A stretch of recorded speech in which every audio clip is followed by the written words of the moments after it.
Now the sons of Noah who came out of the ark were Shem and Ham and Japheth, and Ham was the father of Canaan. These three were the sons of Noah, and from these the whole earth was populated. Then Noah began farming and planted a vineyard. He drank of the wine and became drunk, and uncovered himself inside his tent. Ham, the father of Canaan, saw the nakedness of his father, and told his two brothers outside. But Shem and Japheth took a garment and laid it upon both their shoulders and walked backwards, and covered the nakedness of their father. And their faces were turned away, so that they did not see their father's nakedness. When Noah awoke from his wine, he knew what his youngest son had done to him. So he said, "Cursed be Canaan, a servant of servants. He shall be to his brothers." He also said, "Blessed be the Lord God, the God of Shem, and let Canaan be his servant.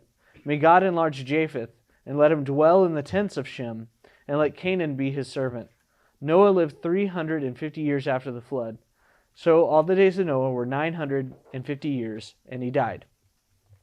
All right, so starts off with more encouragement that Noah might be the snake crusher, right? So we see that he took up to tending a vineyard, right? Or a vineyard is very garden-like, so you can make that equation. I think you're supposed to.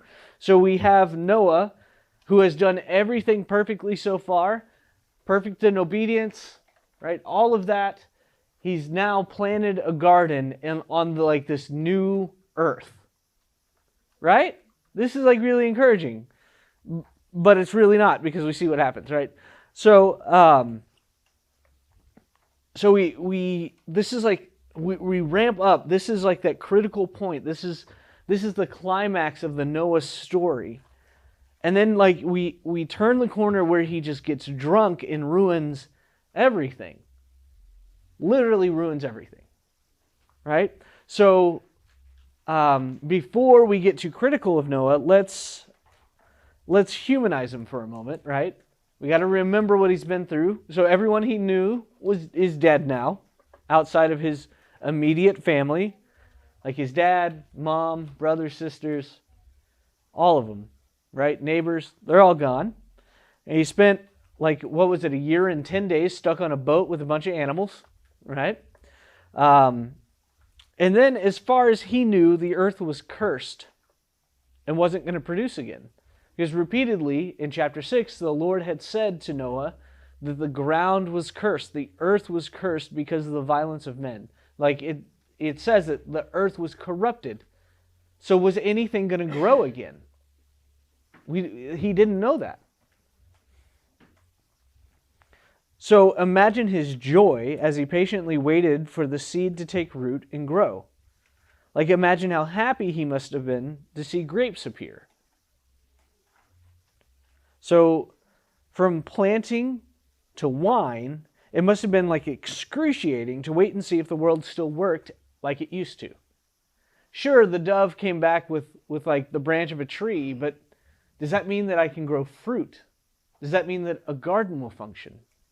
Does that make sense? Did humanity permanently break the earth? So he's probably relieved when grapes grew and wanted to celebrate. Hey, look, the earth still works. You know? I think if there was ever cause for a party, that it would be then, right? Yeah. You know? So, hey, let's have a party. And then he just drinks a little bit too much of it. Right? And the implication here is that Noah saw that the fruit was good, delighted and desired it, and then took it to use it in a way that he saw fit in his own eyes. What does that sound like? Yeah, it sounds like Genesis chapter 3. Sounds like Genesis chapter 6. Right? We're seeing the recurring themes. Is it getting easier to see these themes pop up? Isn't it crazy how quickly this stuff's jumping out to you? So, Noah continues with some similarities. Oh, you don't have that one in there. Okay, never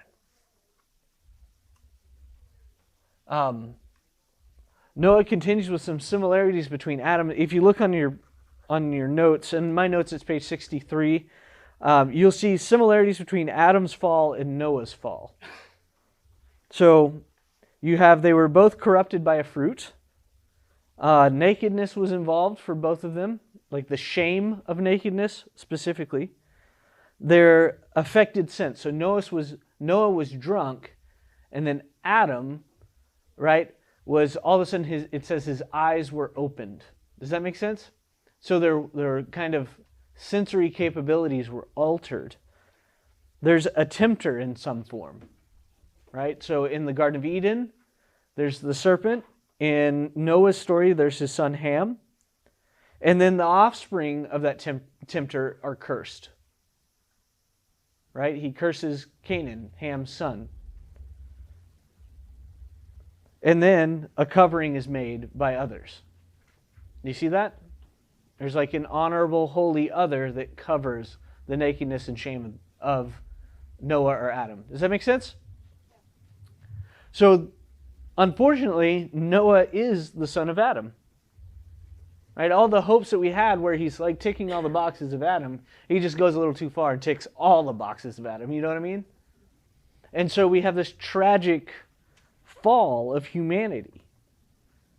I mean, it starts out so great because right previously, last week what we talked about was God, telling Noah, hey, get off the ark. And he's like, be fruitful and multiply. And we have this line here in verse 19. It says, these three were the sons of Noah, and from these the whole earth was populated. They're like walking in God's blessing. They're following the commands of God. Everything is just lining up until that moment where it just turns in verse 22. So, the big question is like, what was really going on here with Ham and Noah? Okay? And I want to touch on this a little bit and just look at this interaction because I think it's worth viewing. This keeps throwing me off. I keep seeing my face in the video. It's weird. Okay.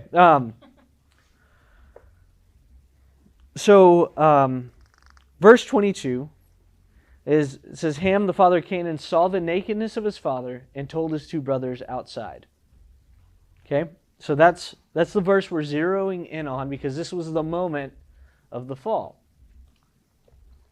So we can't really know for certain what happened in the tent because the Bible isn't very super specific, but I think that we can really glean some things. So there's the simple kind of reading of the text where you can look at it from the social point of view, a socio-cultural point of view, where Ham humiliates Noah by not covering his father and kind of mocking Noah to his brothers, right? And we know that there was a social cultural taboo of nudity, and it was kind of the duty of the family to cover the shame, right? Because you want to conserve the honor not just of the person, but of the whole family, right? It's kind of hard for some of us white people, right? We don't understand that whole family shame thing, but other cultures that are more family-centric, they understand that on a level that I probably won't, right? It's a cultural thing, right? Y'all get it? Y'all with me? So this is how I always read it. This is how it was interpreted for me. This is kind of how the exegesis went. But the thing that struck me was this always seemed like Noah's reaction was outsized. Does that make sense? It seems like he overreacted to what Ham did. And if Ham was just kind of pointing out, haha, look, Dad's drunk and naked, why would he curse his son, the son of Ham? Canaan didn't do anything. Does that make sense? So one principle I used to talk about, when I was small group leading and stuff, one of the things that I talked about was honoring one another, right? The culture of honor, principle of honor, right? And this was my lesson. Don't be a ham, right? Don't be a ham. If you see flaws in somebody else, don't point it out. Be like Shem and Japheth and cover it. Does that make sense? Yeah. So that's just a quick, that was free. You can have that one, right?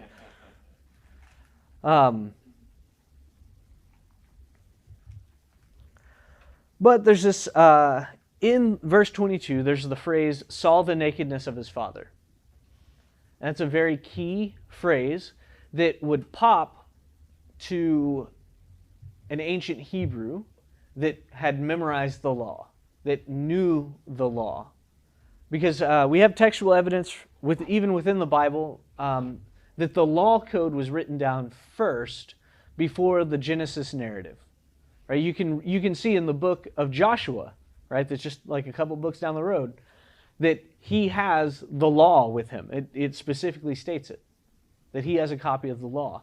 So all the law that is given to Moses in Leviticus and Numbers, the part where your eyes glaze over, like all of that law was written down prior to this, before the Genesis narrative was written down. Does that make sense?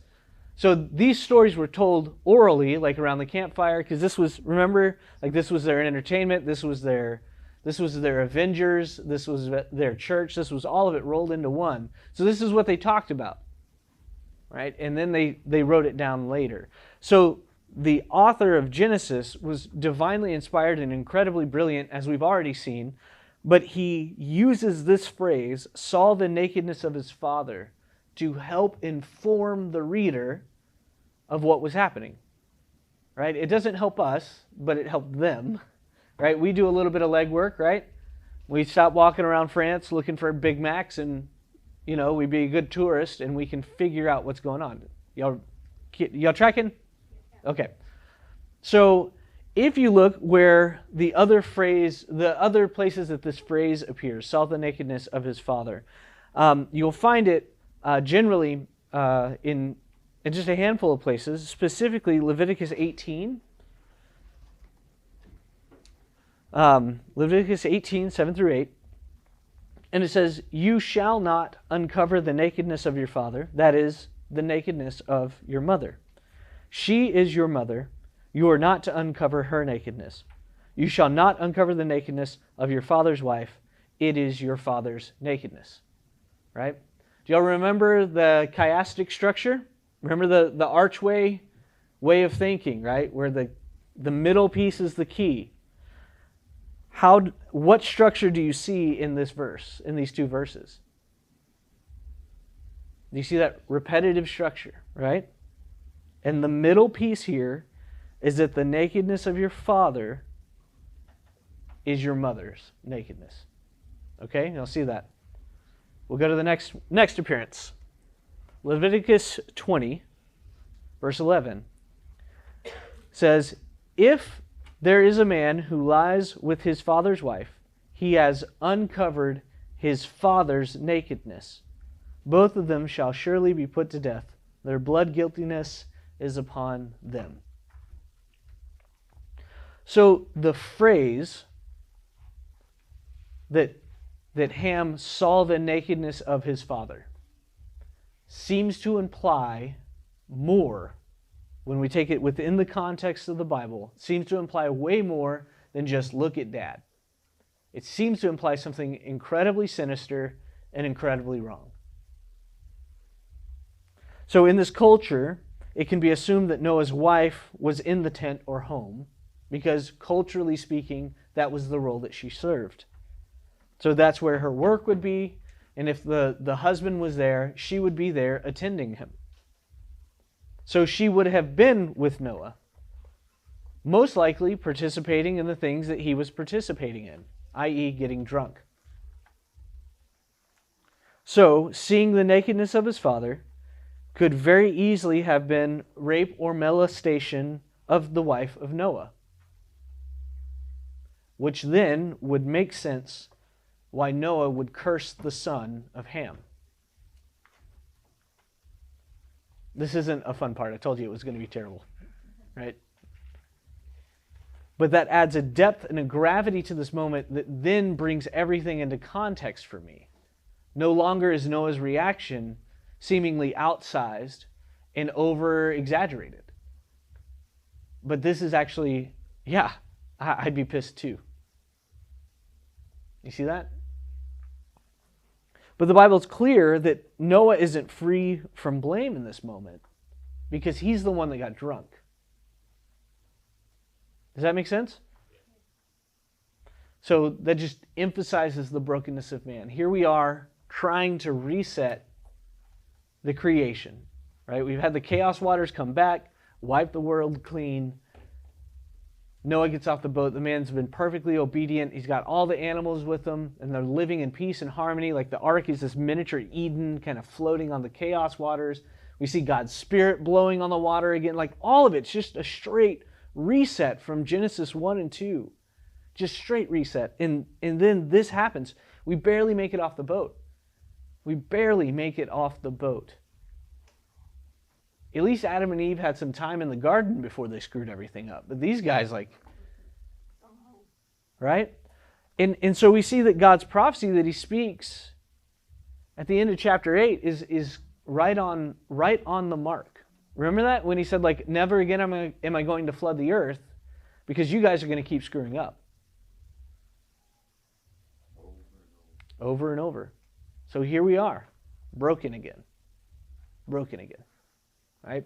And I want to take a moment to talk about the curse of Canaan.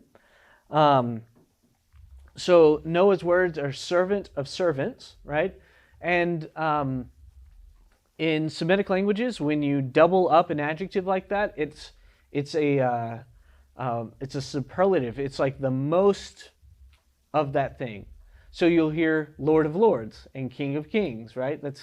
He's the highest king. He's the highest Lord, right? The title of the Persian emperor was Shah-e-Shah, the Shah of all Shahs, right? He's above all of it. Does that make sense? You know, tracking? And also remember when God looked upon the earth and said it was very good at the end of Genesis chapter 1, he says it's tov tov, right? It's good, good. So here we have servant of servants. So Canaan is meant to be seen as the lowest of the low, right? You have a servant, he's going to serve that servant. That's how low down he is. Does that make sense? So it's not a very nice thing that Noah has said about his grandson.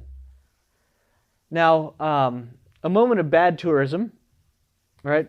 Remember, we're taking the tour through Genesis, right? And this is how you be a bad tourist, is jamming your own preconceived notions into the Bible. So when I was wrapping up my history degree at Sam Houston State, my focus when I was studying was on late antiquity to early modern intellectual and philosophical religious history, right? Like that's super nerdy, right? Like, what did you study? Like, oh, I read Kant, and nobody cares, right? Like, nobody cared. But that's what I loved, right? But I also had spent a lot of time in college and wanted to get done.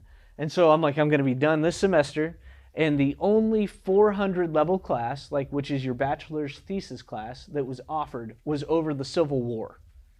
Okay? So that's like asking like a software engineer to become like a mechanical engineer, right? I'm like way out of my wheelhouse here. I know nothing about the Civil War, but this is how I got to graduate, right? Like if this is what I got to do, I'm going to do it, right? So I just skip, a good 200 years of history, just dive right into it. And so my bachelor's thesis was about the theological debate in the evangelical church over the issue of slavery prior to the Civil War. Right? So it sounds super technical because it was, and it's really boring. Don't ever read it. Worked really hard on it. I spent like 3 months researching. I remember like when I finally threw out all the research that I collected, it was like stacks of articles like this high, 3 of them, like on my desk. It was a lot. But I read so much theological debate over the issue of slavery. And one of the points that kept coming up was called the polygenesis theory of race. Right? The polygenesis theory of race. So essentially there were 2 guys that were you're getting super nerdy on this, but I think it's really important because it'll display a point. Okay. So there were 2 guys that were really the main proponents of this theory, Reverend Thornton Stringfellow and Dr. Samuel Cartwright. And they were 2 pro-slavery apologists in, the pre-Civil War South, right? The fancy term for that is antebellum, like ante before, bellus, war. It's Latin. It's fun. Antebellum. So now you can sound smart in front of all your friends because you know what that means, right? You're welcome. All right. And so to them, they saw the curse of Canaan as a justification of slavery, if not a mandate for slavery. So Reverend Stringfellow provided theological justifications, and Dr. Cartwright, a physician, we're going to use that really loosely, provided medical proof that the African was a descendant of the son of Ham, Canaan. Do you see that? And so they took these preconceived notions and jammed them into the biblical narrative. So another thing that was common, Dr. Cartwright and Reverend Stringfellow didn't do this, but it was also very common to conflate the curse of Canaan with the curse of Cain. Remember, in Genesis 4, Cain is said to have a mark upon him. So they would conflate those two stories because they're not good at reading the Bible, obviously. And they would say that the mark was dark skin, and that's how you knew that that race was meant to be the servant of servants. Right? So they proposed that the Jew and the Arab were descendants of Shem, and white people were descendants from Japheth, and therefore the sons of Canaan had a biblical mandate to be the servant of the servants of others. Right? So why did I tell you that story? Why did we talk about this really atrocious moment in biblical theological history? Because I really want to drive the point home that bringing your own culture, customs, and beliefs into the biblical narrative usually just makes you a not-so-great student of Scripture. But every now and again, it can make you do terrible things in the name of the God you say you love. So it's not just like, haha, funny joke, let's be a good tourist, let's not walk around Paris asking for Big Macs, right? There's actually some high-stakes stuff involved here. And every pseudo-Christian doomsday cult ever starts with this, is by jamming our preconceived notions and our cultural perspective and narratives into the Bible and twisting the Bible to say things that it was never meant to say. You can use it to start your own cult in Jonestown and make everybody drink some Kool-Aid and nobody will be happy about it at the end. Or you can use it to justify the slavery of an entire race of people. And there's still people out there that interpret the Bible this way. Right? So it's very important that we be good tourists so that we don't twist God's word and use it as a weapon against our fellow man. Yeah? So the main point of the curse of Canaan was to foreshadow the descendants of Canaan, also known as the Canaanites, conflict with Israel. So the implication is that the Canaanites, like their father Ham, have no concept of shame before God. When the Bible reveals parallels, the differences are meant to stand out even more. Right? So Noah was worse than Adam. See, Noah wasn't. Remember the parallels we talked about between Adam and Noah, right? You're tracking? So the parallels are there to make us look at the two and compare the two, but then when there is differences, they're supposed to pop and highlight even more to us. So Noah is worse than Adam because he wasn't tempted by a snake. There wasn't a snake deceiving him, right? He took of the fruit of his own will. He just made a really stupid choice, and there wasn't any prompting. Nothing pushed him towards it. He was just fundamentally broken. Noah uncovered himself. Noah didn't realize he was naked. At least Adam realized he was naked. At least Adam tried to hide in the bushes and the trees. You see that? So now our hopes for Noah being the snake crusher, the one to overcome sin, are thoroughly destroyed at this point, right? Noah was worse than Adam. Ham is worse than Canaan. Or worse than Cain. You see that? These parallels that are lining up here.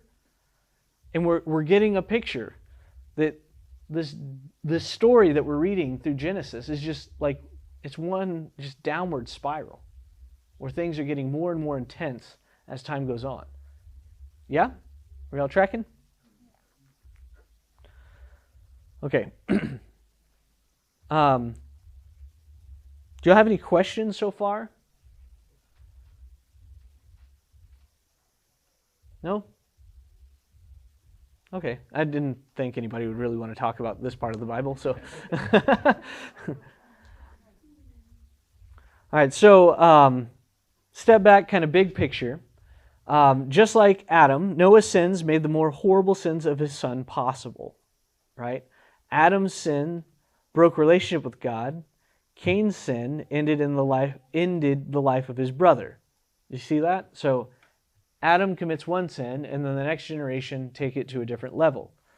Noah gave into forbidden pleasure of drunkenness, and Ham gave into the more illicit carnal pleasure. You see that? So that's a new motif that we can look for. That's a new pattern that we need to look for in the Bible. Can you all think of any other instances that we've covered so far in all of Genesis where we see the father commit a crime, or commit a sin rather, and the son take it to another level?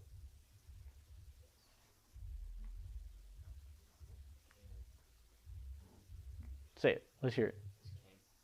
Cain? In what way? Like, okay, yeah. Yeah, he killed his brother, right, yeah. So the one that I think of is like, you have Adam and Eve in perfect intimacy, and then sin, and they act like they don't know each other, right? They hide from each other as well as God, right? And then, so that makes this person an other. And then with Cain, the next step is taken. Not only is Abel an other, but Abel is not worthy of life. You see the progression there? Can y'all think of any others?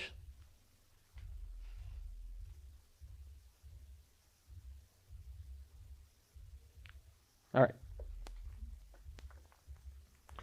Okay, so secondly, Noah provides a narrative link to two more important people in the story, Abraham and Moses.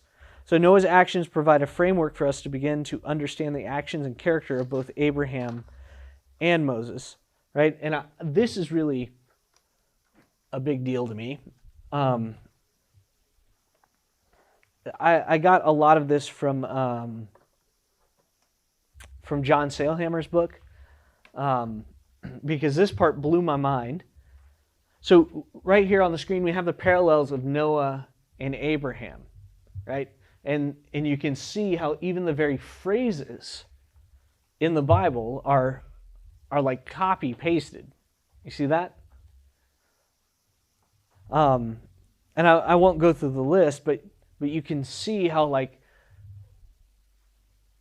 I mean, look at, like, Noah is setting up the story of Abraham, and then we can go to Moses, and we see that the functions here that Noah plays are the same functions that Moses plays. Does that make sense? Yeah? So that should be in the printout if you want to look at it for longer, which I encourage you to do. But essentially, what that setup is that Noah is pointing forward to Abraham as we continue our search for that promised seed of a woman. And he's also pointing forward to Moses as a prophet type, right? So Noah is one that received a covenant and the command to be fruitful and multiply, just like Abraham received a covenant and a command to be fruitful and multiply, right? God saying, I'm going to make a great nation out of you. And then Noah stood as a witness against his own contemporaries for their sinfulness, right? Just like Moses did. Moses stood against Pharaoh and that fallen world, right? And there also happens to be a whole narrative in that story about water being very important, right? Okay, that these parallels are meant to be there. Like, they want you to notice these things. It's not them trying to be sly. Like, the author of Genesis wants you to see this, so that what you do is you link up the narrative, the story of Adam to Noah, to Abraham and Moses. Because sometimes we get it in our head, and there's certain theological leanings that make this more likely, but sometimes we get it in our minds that God, like, pivoted. Okay, I tried with Noah and that failed, so let me shift my gears and I'll just pluck Abraham out. Right? Or the Abraham thing's not working, so I'm going to try something different with Moses. But what the Bible wants you to see is that this is not a new thing. He's not doing a new thing with Abraham. He's not doing a new thing with Moses. God is continuing the work that he was trying to do through Adam and through Noah with Abraham and Moses. It is one coherent work. Does that make sense? Yeah. It's not a new, like, God's like, I guess that didn't work. I'll have to try something different, you know? Does that make sense? Yeah, same plan. Exactly. Same plan. I like that. I wish I could just be more simple instead of saying 5 million words. Lord help me. Right? So we have like Abraham's elected, Noah is elected, right? There's a whole mass of people. Abraham, you're my guy. There's a whole mass of people. Noah, you're my guy. You see those patterns, like, just repeats. You know, just like Adam. Adam, you're my guy. I mean, sure, he had limited number of people to pick from at that point, but it still stands, right? It'll work. Just give me that one. So this whole thing, I think this is the thing that I really want us to get out of this class, is that the whole story of the Bible, right, is leading to Jesus. Yes. But what is Jesus trying to do? He's trying to reinstate Eden. He's trying to bring us back to the Garden of Eden. That's why the Bible ends with heaven and earth overlapping and meeting, just like Eden is described to be a point in time in history where heaven and earth touched. Does that make sense? And it's just one coherent plan, one coherent story trying to get us back to that point. Yeah? So we are part of that. That's, oh man, soapbox time. We are participants here and now. We are participants here and now in God's plan of action of reinstating Eden. Have you ever thought about that? A lot of times we think of heaven as that place where, like, my body will die here and then some ill-defined soul will, like, be ejected into, like, some other dimension where there will be heaven, and I'll get halo and wings and play a harp while I wear a bathrobe, right? And that's like, sure. You know, I hope clouds are comfortable, you know? But that's not it. That's not the goal. The goal is Eden. And when Jesus is giving us the commands of his kingdom, he's giving us the rules of Eden.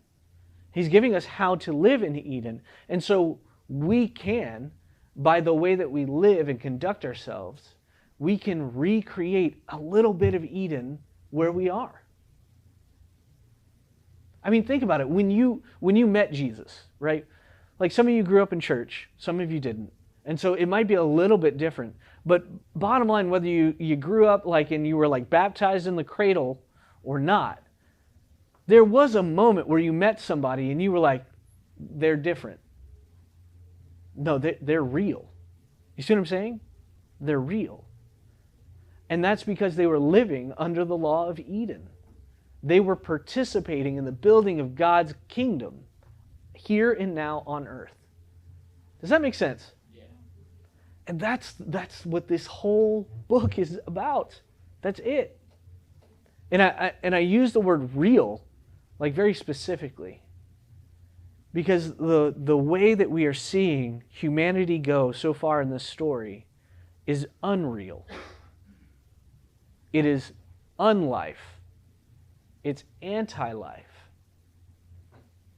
One of the things we say in Chi Alpha is God's laws are a description of reality from an infinite perspective. Right?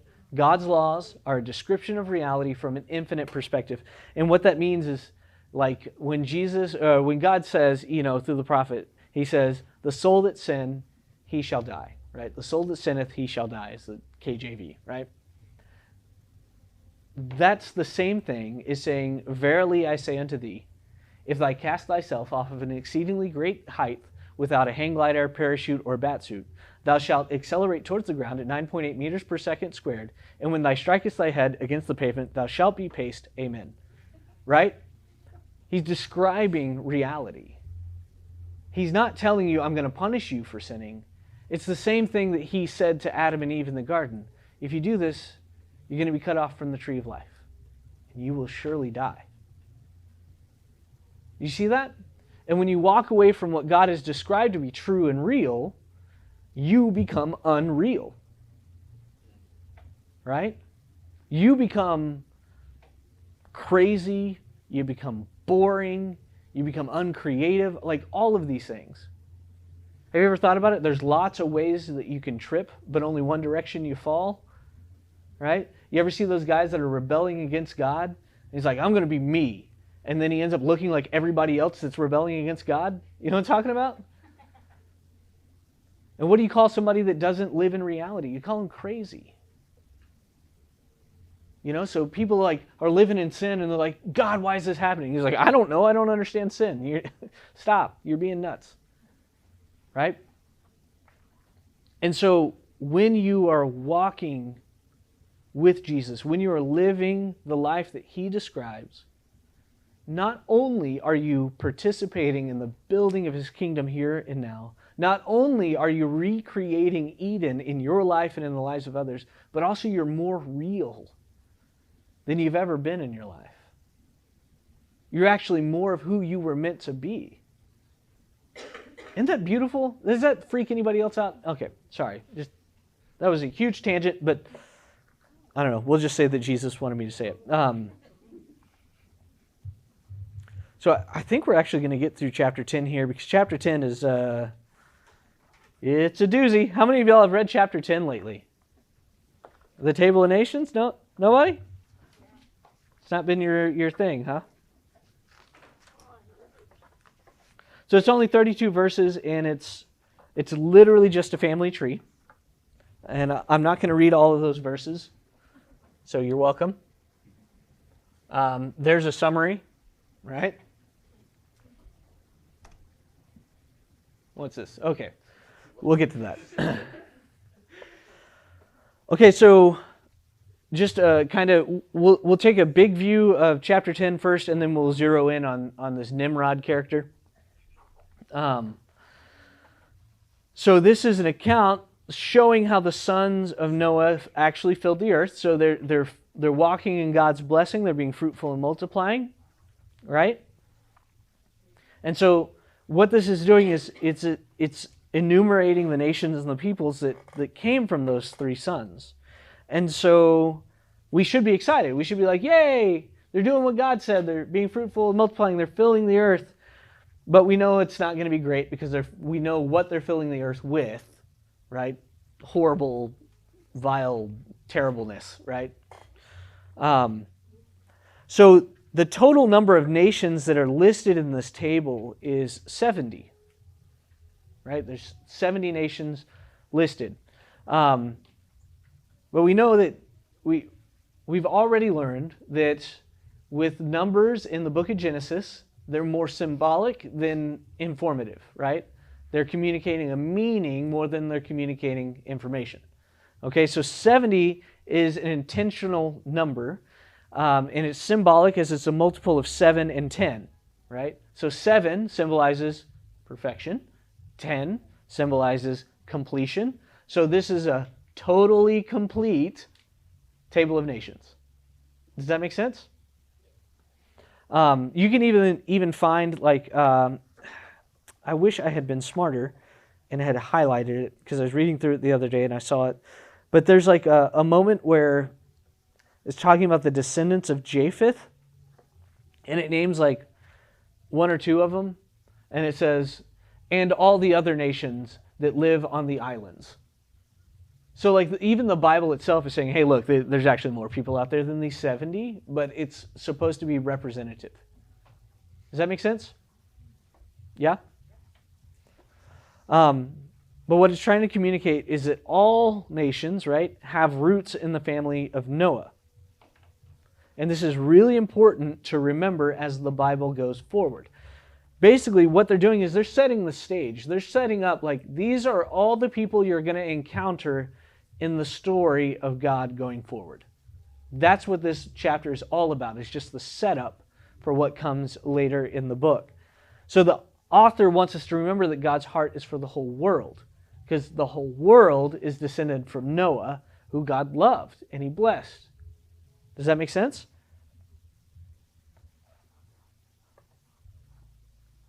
And if we're going to have like a little bit of historical context here, the book of Genesis is very unique in this table of nations in that it humanizes foreigners and other nations. If you ever, get the itch to read, the writing of other ancient Near East cultures like Sumer or Akkad, because who doesn't, right? When's the last time you read an Assyrian text? Then you'll notice that they dehumanize or belittle other nations around them. But what the Bible is doing is saying these other nations are our family. Does that make sense? We're related to these people. And so it just serves to underline the grief of God at warfare and conflict. He's trying to show, like, hey, these people that you're fighting, these other nations you're at war with are your brothers. They're a part of your family. Does that make sense? Any questions about any of that? No? Okay. All right, so who wants to talk about Nimrod? Does that sound fun? Yeah? Okay, I'm already there. Okay, so in verse 8, 8 through 12 just has this really brief kind of offset that it'll kind of expand on later, where it's just kind of like, hey, all right, here we go. By the way, this person is in this family, and you may know who it is, right? So it says, now Cush became the father of Nimrod. He became a mighty one on the earth. He was a mighty hunter before the Lord. Therefore it is said, like Nimrod, a mighty hunter before the Lord. I love that. Anyway, the beginning of his kingdom was Babel, and Erech, and Akkad, and Calneh, in the land of Shinar. From that land he went forth into Assyria, and built Nineveh, and Rehoboth, Ir, and Calah, and Rezin between Nineveh and Calah.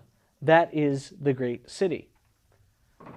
Right? So this guy, Nimrod, is basically running around and founding every important city in the ancient Near East. Right? So Akkad, spelled with two C's here, is the ancient city that you read about, when you get your world history book, in high school, and you flip to page 3, and it talks about hey, the first civilization, that's Akkad. Right? That's the Akkadians. They're the ones that invented writing. I don't know if you've heard of writing, but they invented that. And then this word here, Shinar, is the Hebrew term for Sumer. Have y'all heard of the Sumerians? I don't know if you've heard of this thing called the wheel. That's from the Sumerians. I hear they're important, right? So the Babylonians. Have y'all heard of the Babylonians? Yeah. So, he founded that city too. So basically, any important major civilization, it says that Nimrod was the founder of. The Assyrians, they're the ones that conquered the northern kingdom of Israel, right? The Assyrians were the stinking, horrible bad guys. They were the Nazi Germany of the ancient Near East. They were terrible. Side note, you want to hear more historical, useless information? I'm not going to give you a chance to answer. The Assyrians, their god was, what was his name? I want to say Marduk, but I think that's wrong. I think it was a Babylonian god. Anyway, the Assyrians believed that their god would end the world if they ever stopped conquering other nations. They literally were if we lose a battle, the world ends. And so they literally fought everyone because of it. And they were the ones that would they would show up to a city, be surrender or die.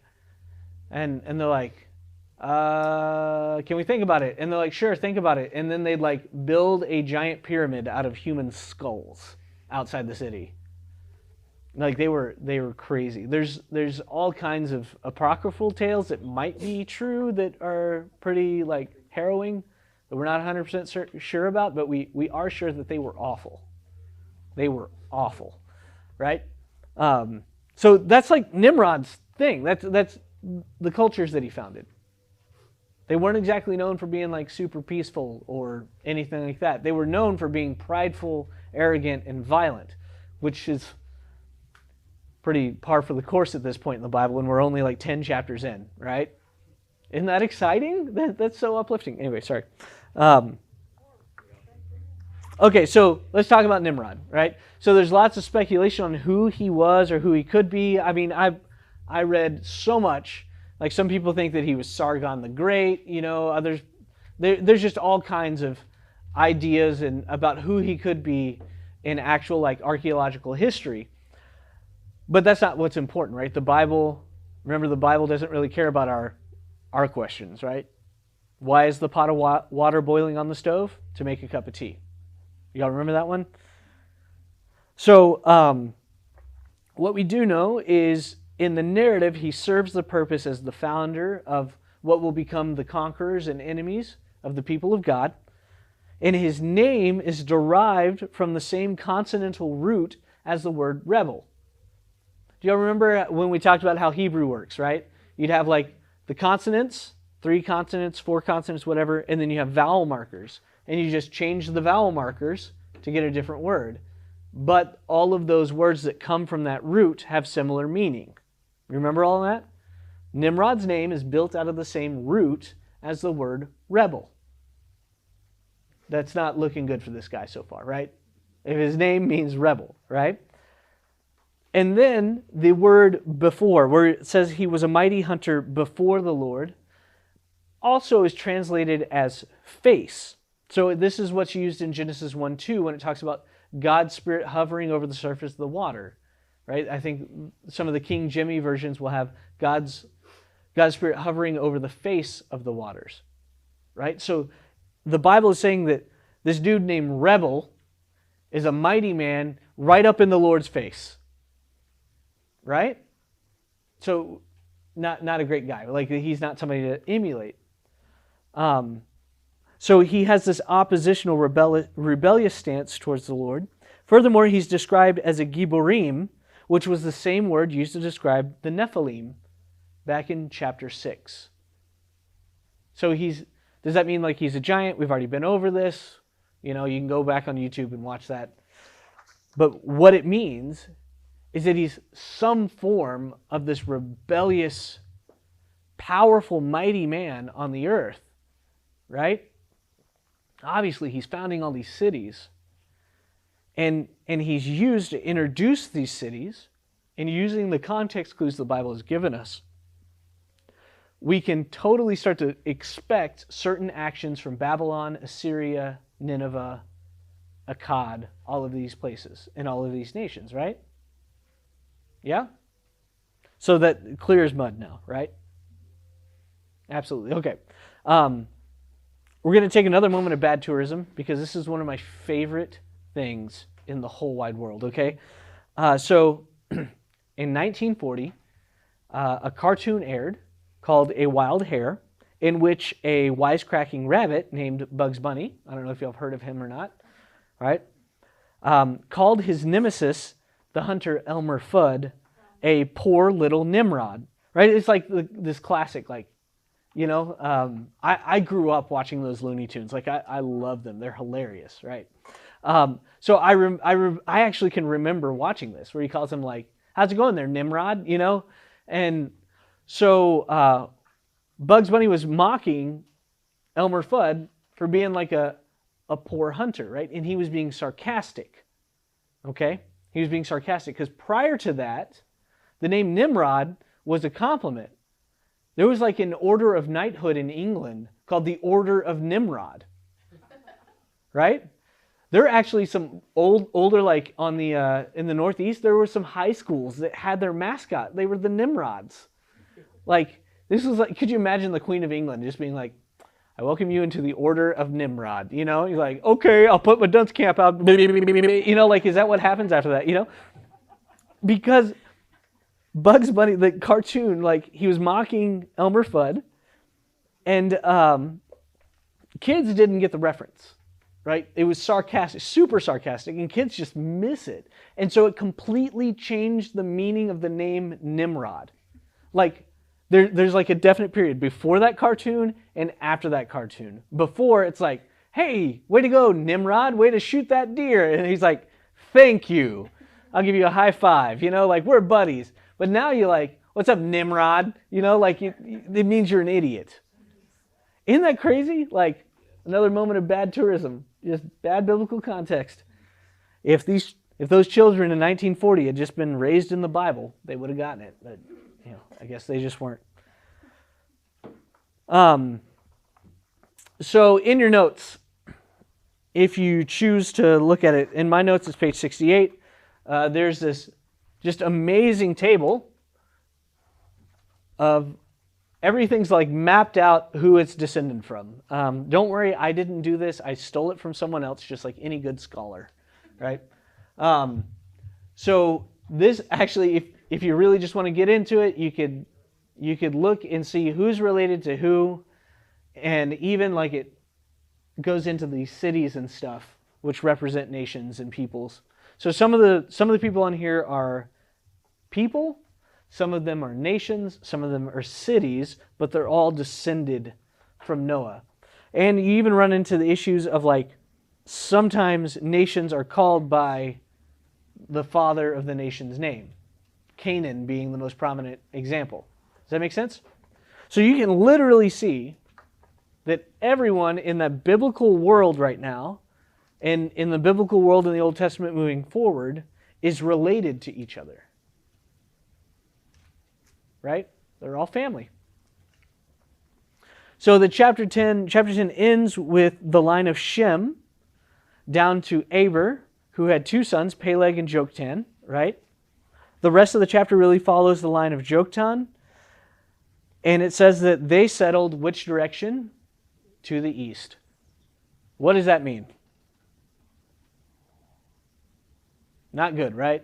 Yeah, it's never good. Don't ever go east, Dallas is over there. Nobody wants that.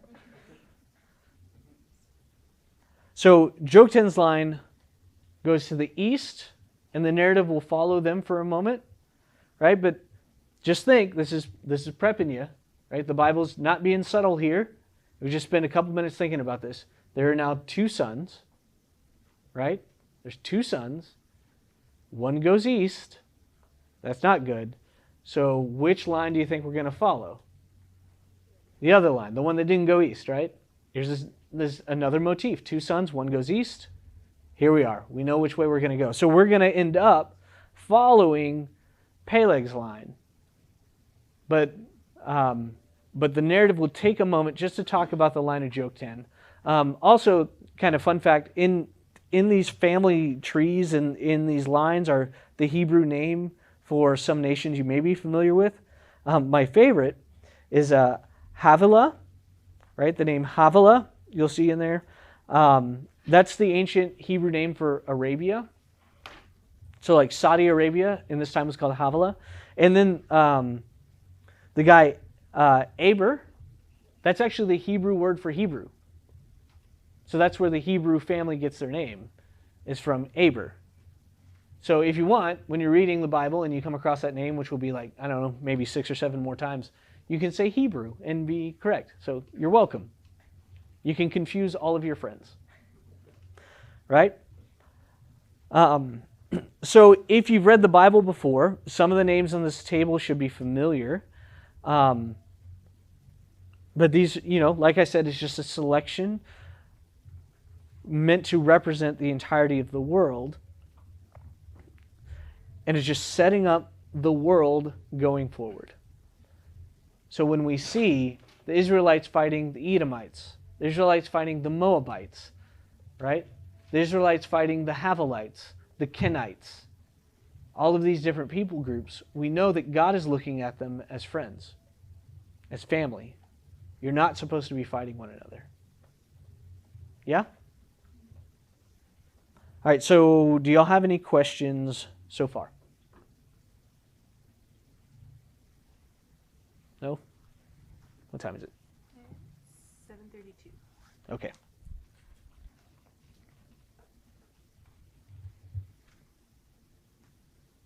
No questions? Okay. Well then, guys, we're almost done. We'll probably be done next week. That'll be the last one.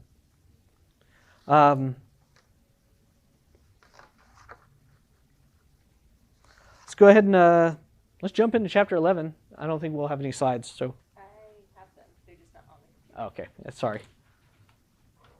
It'll be easy. Don't worry. This is actually a pretty straightforward narrative here. Okay, so Genesis 11:1 says, "Now the whole earth used the same language and the same words. It came about as they journeyed east that they found a plain in the land of Shinar and settled there. They said to one another, 'Come, let us make bricks and burn them thoroughly.'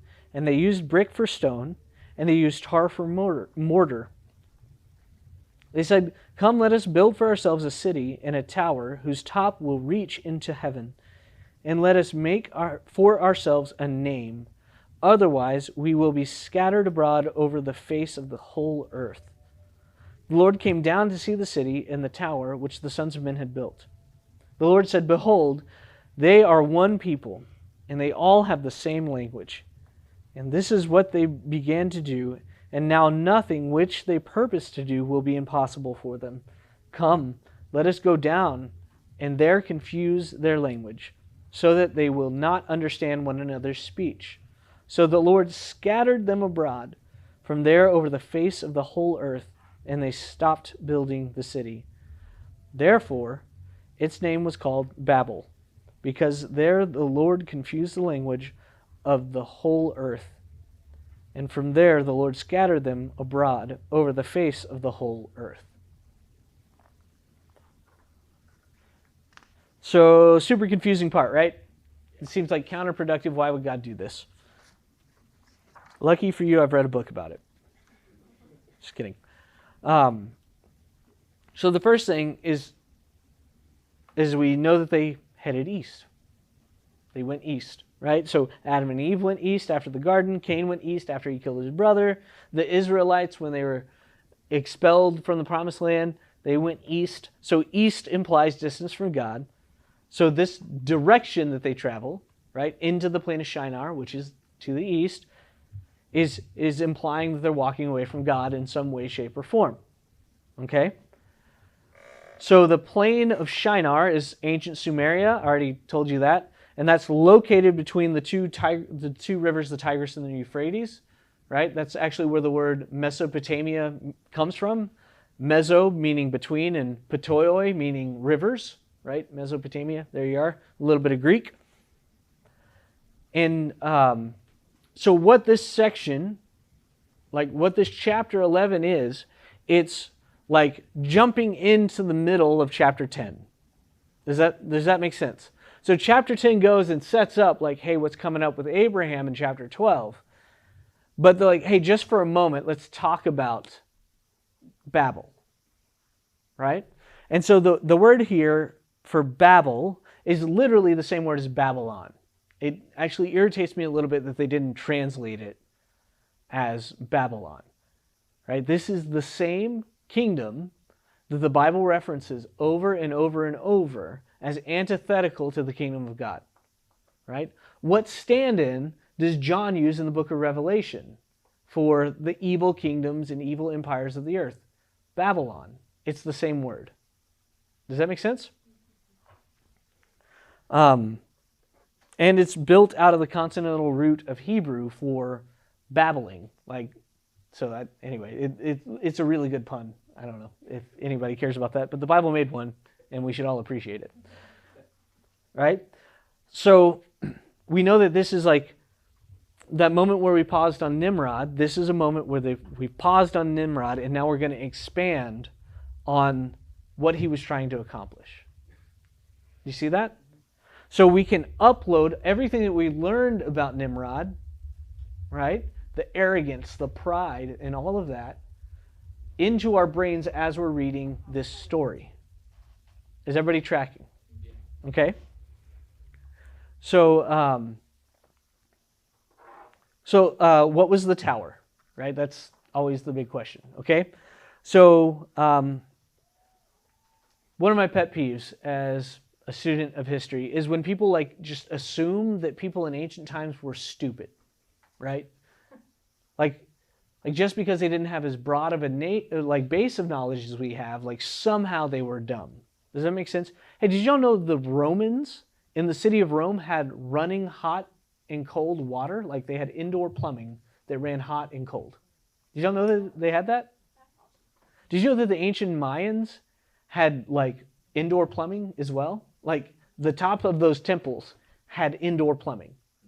They figured out, they calculated how to start a pipe at a spring and then as it traveled constrict the pipe to increase pressure to drive the water to the top of their temples.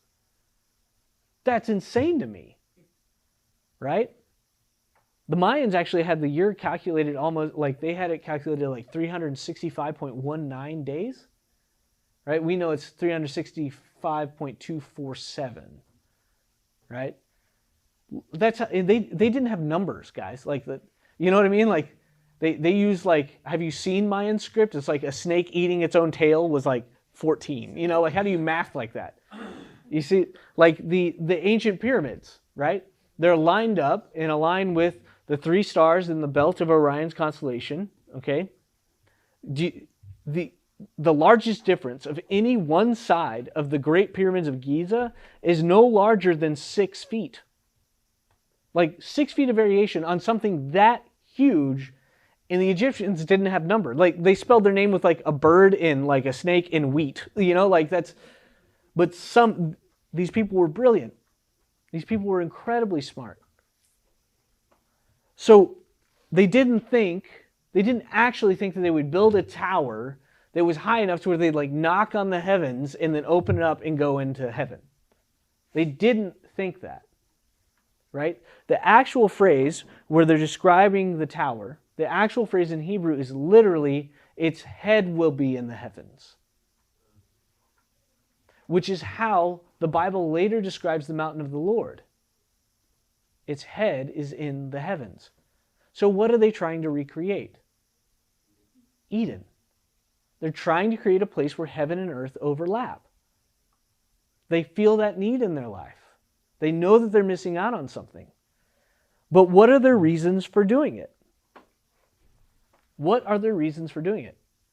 To make a name for themselves. And this, so this whole bit is just a giant pun. Because Noah's son Shem, his name is name. Like Shem translated is name. If you look it up in the Hebrew, like if you were to go to blueletterbible.com and click on like the Hebrew translation, like for this passage of scripture here in 11, it would literally say like, let us make a Shem for ourselves. So the descendants of Shem are talking about, the descendants of Name are talking about making a name for themselves. I don't know. There's another pun in the Bible, and I'm just really excited about that. You guys don't seem as enthused as I am. It makes me sad. Anyway, so what the tower actually was is a structure that was really common in Mesopotamian cultures. Like it was really common in Assyrian, Sumerian, Akkadian cultures. They're called ziggurats. And what ziggurats served as was a structure that would act as a bridge between heaven and earth. So they would build a ziggurat next to a temple. Right? The ziggurat was not the temple itself, but they would build it next to the temple so that the God that they worshipped could come down across the bridge of the ziggurat and then go in and dwell in the temple that they built. You tracking? Right? So they said, come, let us build for ourselves a city and a tower whose top will reach into the heavens. Let us make for ourselves a name. Otherwise we'll be scattered abroad over the face of the whole earth. I already said all that. I'm sorry. I got really excited and got ahead of myself. So they are trying to build a place, another Eden. They're trying to build a place to commune and meet with God, but for their own sake and on their own terms. What was the temptation of the serpent in the garden? You shall be like God. Do it on your own terms. You remember that? Here we have it popping up again.